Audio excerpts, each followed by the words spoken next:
Welcome to Traffic Jam. My name is Leroy, and I'm gonna get right to it. I'm just gonna talk about three takeaways from this weekend of wrestling, and tell you why these three takeaways will be so significant throughout the rest of the year. I could talk about Naomi uh, winning the WWE Women's Championship after cashing in on Io Sky versus Rhea Ripley for that championship, and then her loss against Jade Cargill with the referee of Bianca Belair at WWE's Evolution. They have no choice. WWE had to do and I know this and from a distance, and I always say this about indie wrestling.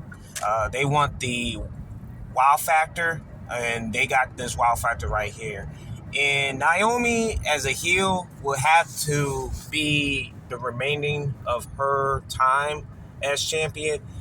You can't just now everybody wants her as a babyface because she cashed in one of those guys. She got to have a heel run with this championship uh, moving forward because the women's division is lacking heels nowadays, and they need a strong heel to rebuild the WWE women's division. And her bringing her in the fold was the best thing they have to do. They didn't have no choice. They didn't have no choice. I'm just gonna leave it at that. I could talk about the second takeaway. The big, and I could make this the biggest one, but I'm talking about Seth Rollins at Saturday Night's Main Event with his match with LA Knight. I do believe he tore his knee up going on that moonsault. It's unfortunate that this has to happen. This is the same knee that he was out from last year or the year before. Believe it was last year.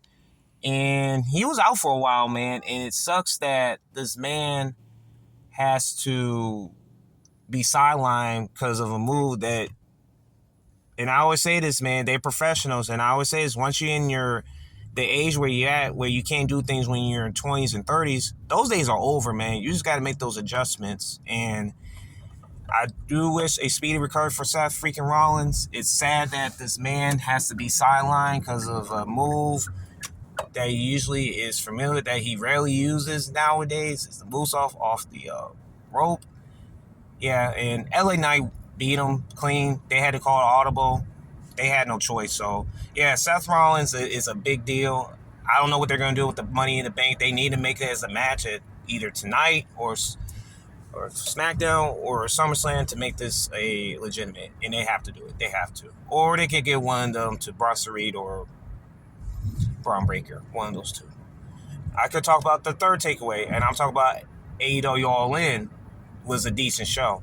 And I do feel that AEW had a resurgence that night and that day. I could talk, and if you want to watch the last video I posted about AEW is a thrill.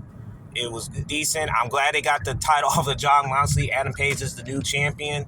I do appreciate that. They had to do it. They had no choice. I could not see Jon Moxley having a run for another year or two or the next few months. I couldn't do it, man. And I'm glad they did this. And I would say about MJF, he won the gauntlet match. And so, yeah, those were pretty significant. And I'm just going to leave it at right there. Thank you all for tuning in. This was quick and simple and all that. Those three takeaways were significant to me. I know all the other matches that I watch had with some good matches, but I just feel like with these particular three, it shows a lot of what they're moving on forward. Yeah, wrestling was a long weekend for me, and SummerSlam's around the corner for WWE. Yeah, it's gonna be this month. It's gonna be in this summer. Moving forward, it's gonna be a roller coaster. It really is. Thank y'all for tuning in. You have a good one.